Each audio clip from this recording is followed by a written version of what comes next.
presidente, ¿qué opinión le merece lo que dijo Moody's acerca de la compra de Deer Park, que dice que a la larga podría ser riesgosa la inversión porque los combustibles fósiles ya están de salida y manejan Yo no lo creo porque si vemos el parque vehicular de los Estados Unidos es de 279 millones de vehículos y el 98% son de combustión interna. Entonces, de aquí, según los expertos, más allá del 2050 ya van a ser los coches todos eléctricos.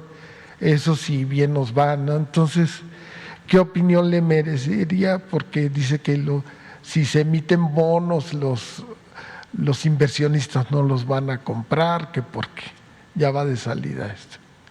Bueno, pues ese es un debate, yo creo que interesante, sobre el uso de los combustibles fósiles. ¿Cuánto tiempo más vamos a necesitar petróleo? ¿Y cómo se va a sustituir esos combustibles con otras energías, con otros combustibles que se han venido desarrollando, ¿no? Lleva ya tiempo esta discusión, este análisis. Yo deseo con el alma de que ya no se utilice combustibles fósiles porque se trata de recursos no renovables. Tenemos que cuidar la naturaleza, el medio ambiente. Por eso tenemos que ser muy prudentes y extraer, como lo estamos haciendo, solo lo que necesitamos para nuestro consumo interno. No producir petróleo sin límites para tener dinero y financiar nuestro desarrollo. No, eso no es recomendable, además sería muy irresponsable, no solo porque se agotan los yacimientos, sino porque se trata de la herencia de las nuevas generaciones y no nos corresponde a nosotros disponer de esa herencia, tenemos que cuidarla. Pero hay también otra realidad, no se ha logrado avanzar lo suficiente para crear los sustitutos o las nuevas energías. Es más la propaganda que la realidad, que los hechos. Desde hace muchísimo tiempo se viene hablando de que ya no va a hacer falta el petróleo y resulta que cada vez se consume más petróleo y hay inclusive hasta un doble discurso muy hipócrita, porque se habla de que hay que enfrentar el cambio climático, pero se está promoviendo que se extraiga más petróleo al mismo tiempo, por los intereses económicos que existen en el mundo. Entonces, hay cumbres sobre el cambio climático, pero casi al mismo tiempo países productores de petróleo están llevando a cabo acuerdos, a veces sin consenso de países productores, grandes potencias deciden producir más.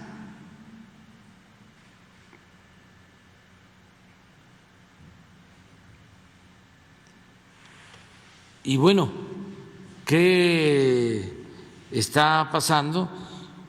Que hay una demora en la creación de las energías alternativas. Por ejemplo, los carros eléctricos, pues sí, es muy importante, ya los hay, pero va a llevar más tiempo.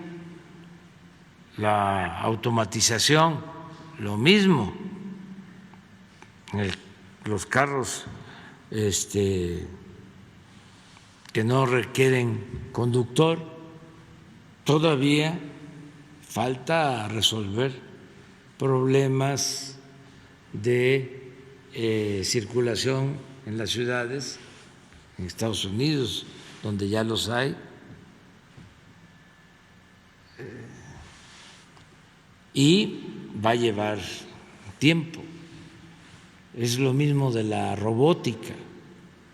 ¿Desde cuándo nos han venido diciendo que ya no se iba a contratar mano de obra porque se iba a desplazar la fuerza de trabajo por la automatización y por la robótica? Pues resulta que no. Resulta que hace falta la fuerza de trabajo. Y no se puede crecer en estos tiempos. Puede ser que dentro de 10, 20, 30 años pueda crecerse sin fuerza de trabajo. Ahora no, se requiere la fuerza de trabajo. Y hay, en el caso de Estados Unidos y Canadá, hay déficit, faltan trabajadores. Entonces, vamos a ir acompañando todo el proceso de creación de las nuevas tecnologías, cuidando el medio ambiente, pero también con realismo, entendiendo de que va a llevar todavía algún tiempo, sin dejar de actuar de manera responsable, ¿no? Y no apostar solo a los combustibles fósiles, pero va a llevar tiempo. Entonces, las proyecciones que hacen las corredurías o estas instituciones financieras, pues parten mucho de eso, de esas proyecciones. Pero imagínense, en medio de toda esta euforia por la innovación tecnológica, no hay refrigeradores, no hay estufa, no hay chips,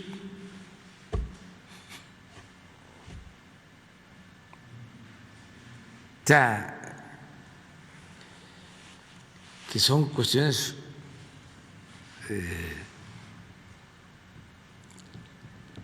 elementales.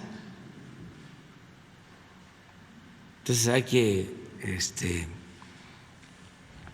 ir poco a poco. Yo en lo que estoy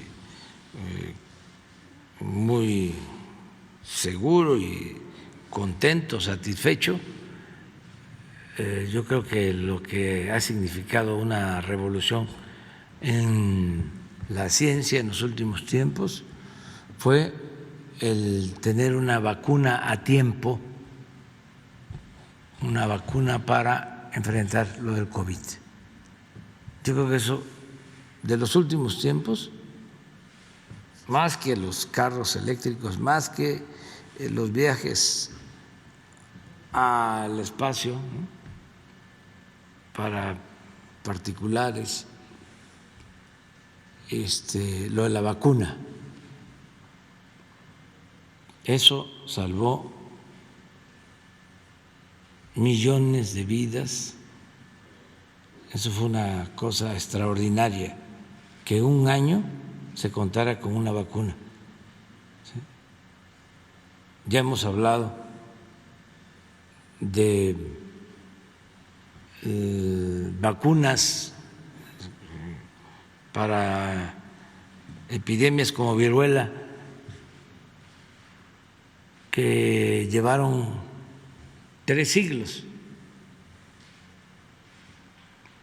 para poder aplicarse, 3 siglos para descubrirse, desde que llegaron aquí los invasores españoles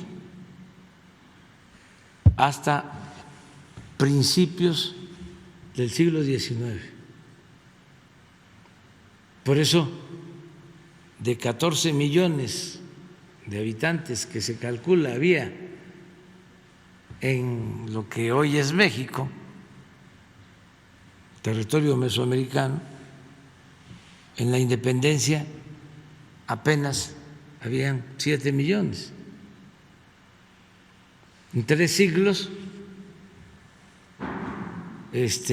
se redujo a la mitad la población que había antes de la llegada de los europeos, o de la población que había en la época prehispánica, porque se diezmó por completo la población con las enfermedades traídas, que se convertían en epidemias porque no había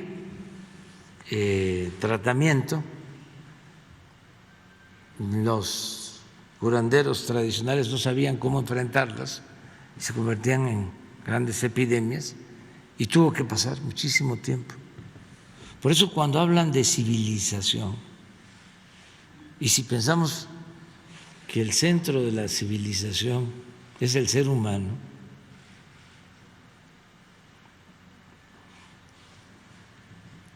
tenemos que preguntarnos, ¿hubo civilización o nos civilizaron? Sí, no aumentó la población. Ya no hablemos de otras cosas, porque siempre se argumenta, bueno, pues aquí el palacio, la catedral, las ciudades mineras,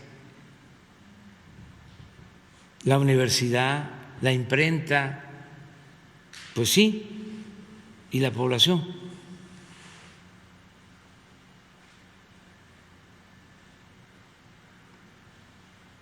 ¿Qué pasó con la población? Son temas interesantes. Y luego está el otro asunto más profundo.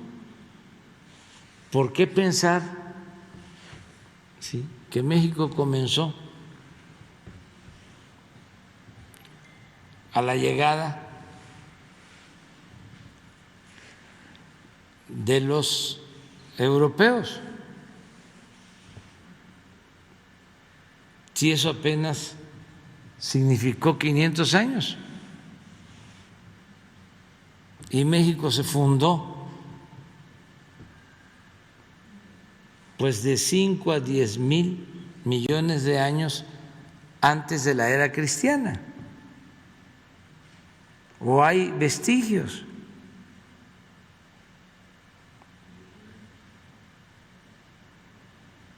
¿10,000 años? Sí. 10,000 años, exactamente. O sea, lo de Calakmul que hablábamos, que son pinturas de 350 años, 350 años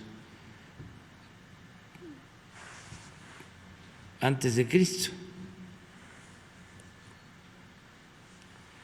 si vamos esos 300 más 1.500,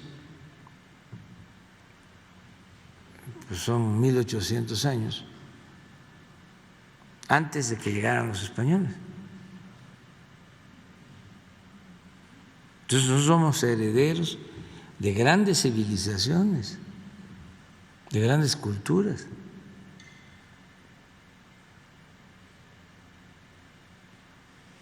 Y esto pues tiene que ver con la ciencia, ¿no? También.